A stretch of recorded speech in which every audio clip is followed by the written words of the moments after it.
नमस्कार, आप देख रहे हैं देवदूत न्यूज और मैं हूं आपके साथ श्वेता। तो चलिए रुक करते हैं आज की प्रमुख और बड़ी खबर। प्रकृति के नैसर्गिक सौंदर्य के बीच विराजमान है भगवान नरसिंह।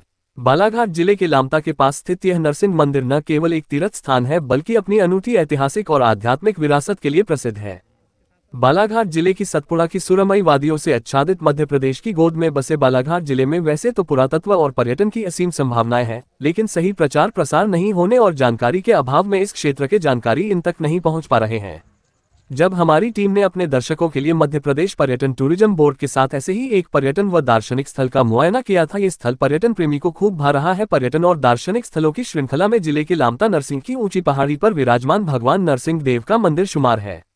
जबलपुर संभाग के कई जिलों के लिए आस्था का केंद्र बने भगवान नरसिंह देव के इस मंदिर में वैसे तो 12 महीना पर्यटन प्रेमियों और श्रद्धालुओं का आना जाना लगा रहता है, लेकिन होली पर्व के दौरान यहां आस्था का सैलाब रहता है। होलिका दहन के दूसरे दिन यहां 5 दिवसीय मेले का आयोजन किया जाता है, जिसमें मध्य प्रदेश के अलावा छत्तीसगढ़ और महाराष्ट्र के श्रद्धालु भी दर्शनार्थ पहुँचते हैं। इस मंदिर की विशेषता है।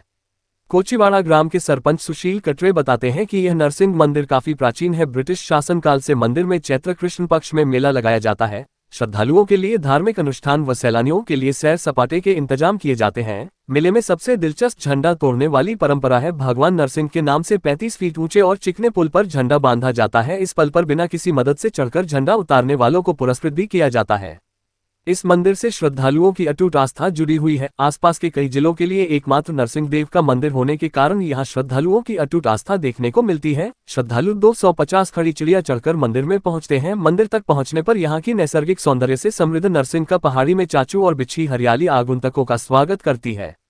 इसके बाद श्रद्धालुओं की थकान अपने आप गायब हो जाती है। आपको बता दें, ये नरसिंह मंदिर बालाघाट से 40 किलोमीटर पर लामता, फिर 3 किलोमीटर पर कोचीवाड़ा पहुंचने पर नरसिंह की पहाड़ी दिखाई देती है।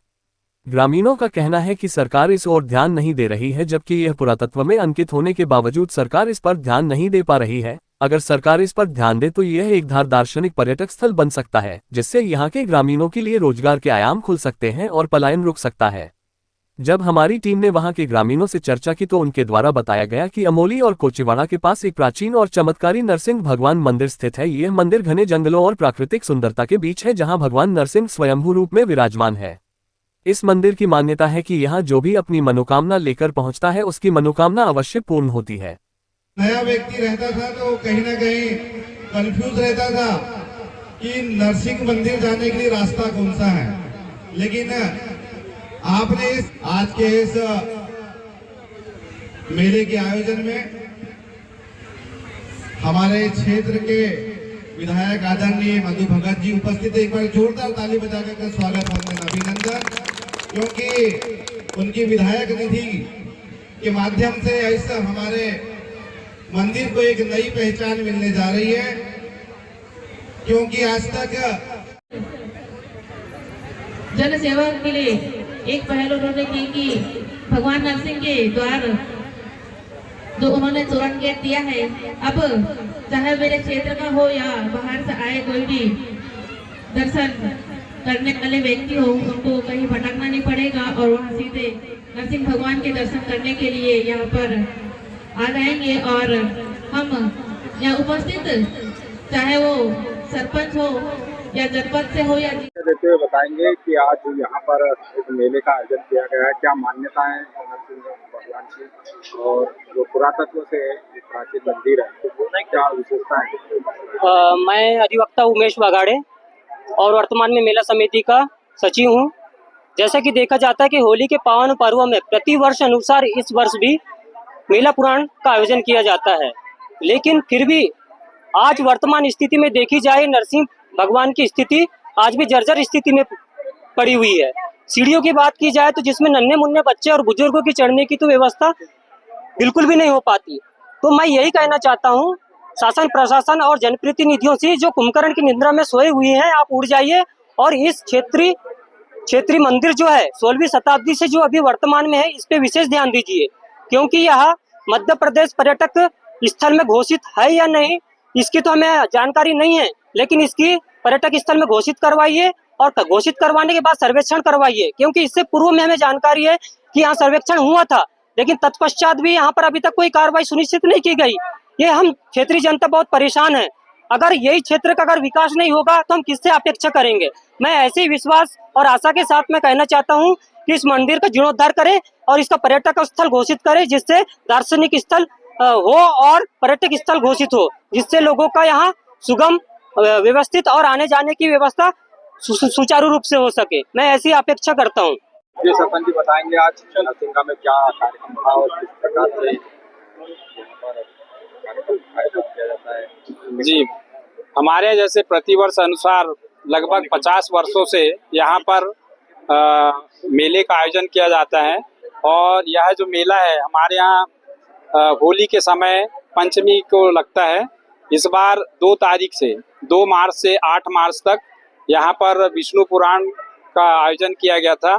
और उस बीच में यहाँ पर बहुत पुरानी प्रथा है मलखम्ब की, जिस पर एक 40 फीट लंबा लकड़ी का खंबा होता है, उसके ऊपर लोग चढ़ते हैं और उसको तोड़ते हैं। वहाँ पर समिति और पंचायत के द्वारा इनाम रखा जाता है।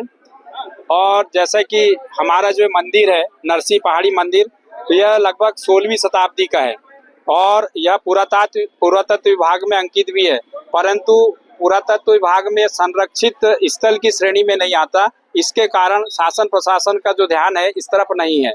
तो मेरा ऐसा है, शासन प्रशासन से मांग कर रहा हूँ कि यह जो स्थल है वो बहुत ही दार्शनिक और सुंदर स्थल है। शासन जो है इस तरफ ध्यान दे और मुख्यमंत्री, पर्यटन मंत्री, प्रधानमंत्री, जितने भी शासन प्रशासन के लोग हैं वो सभी लोग इस तरफ ध्यान दें। अन्यथा हम इसकी जो सौंदर्यीकरण की जो मांग है वो लगभग 50 वर्षों से करते आ रहे हैं, परंतु आज तक किसी भी सरकार के द्वारा हमारे इस नरसिंह पहाड़ी के स्थल के बारे में सोचा नहीं गया। नहीं तो हमारा जो यह स्थल है वह भी मैहर डोंगरगढ़ बन जाएगा। मैहर डोंगरगढ़ बनने से हमारे क्षेत्र की जनता को बहुत सारा रोजगार मिलेगा, किसी को कहीं जाने की जरूरत नहीं पड़ेगी, सभी को यहीं पर पूरी सुविधा उपलब्ध होगी और सबको रोजगार यहीं मिल जाएगा। तो मेरा ऐसा मानना है, सरकार से ऐसी मांग करते हैं कि जल्द से जल्द हमारे इस नरसिंह पहाड़ी के तरफ शासन अपना ध्यान आकर्षित करें, अन्यथा हम अपना जो क्षेत्र है वो प्रशासन के खिलाफ, या हम ये चुनाव ही जो आने वाला समय है चुनाव, वो चुनाव में ही हम भाग नहीं लेंगे, चुनाव का बहिष्कार करेंगे। टोटल इस 10 क्षेत्र की 10 पंचायत टोटल चुनाव का बहिष्कार करेगी। जब तक मेरा ऐसा मानना है कि शासन जल्दी से जल्दी जो है इसके तरफ ध्यान दे, अन्यथा हम लोग शासन के उसमें लोकतंत्र में जो मतदान होता है उसमें अपनी सहभागिता नहीं देंगे। जिस प्रकार आज नरसिंगा में आप लोग देख रहे हैं, यहाँ एक मेला आयोजित प्रतिवर्ष हमेशा होता है। नरसिंह भगवान के दर्शन होते हैं, साथ में यहाँ झंडा चढ़ता है। ऐतिहासिक हमारी ये जगह है और ये हमारी जगह जो है नरसिंगा, जो हमारे बालाहाट ग्रामीण के इस लामटा नरसिंगा में पंचायत के अंतर्गत आता है। ये एक प्राकृतिक एक जो हमारी जो पहाड़ है उसके ऊपर नरसिंह भगवान का विराजमान है। यहाँ बड़ा देव स्थल भी है, यहाँ सभी धर्मों की आस्था है। उसी तारतम्य में यहाँ पे हमेशा की तरह प्रति वर्ष अनुसार की तरह यहाँ पे भागवत, यहाँ का कथा का भी आयोजन होता है, यहाँ पे मेले का भी आयोजन होता है और यहाँ पे बाहर से प्रदेश से बहुत सारे लोगों का आगमन होता है। सबकी आस्था इस भगवान नरसिंह में सबकी बनी हुई है। आज मुझे बेहद खुशी है कि प्रतिवर्ष अनुसार मैं आज यहाँ उपस्थित हुआ हूँ। साथ में ये पुरातत्व विभाग में भी हमारा ये नरसिंह भगवान का जो स्थान है ये अंकित है। मैं आज इस पावन पर्व में जितने भी यहाँ पे पहुंचे हुए मेरे सहपाठी भाई लोग हैं, माताएं बहनें, सबको इस पावन पर्व की बहुत बहुत बधाई देता हूँ। जी, यहाँ के ग्रामीणों की मंशा है कि यह एक दार्शनिक स्थल घोषित हो, सरकार इस पर ध्यान दे और अपने सरकार इसको ले, यहाँ पर पर्यटन स्थल हो, यहाँ जो देश विदेश के लोग आए, ऐसी यहाँ की ग्रामीणों की इच्छा है। इस पर क्या आप करेंगे? निश्चित तौर पे मैं संस्कृति विभाग के मंत्री से इस विषय पे पूर्व में भी चर्चा कर चुका हूँ।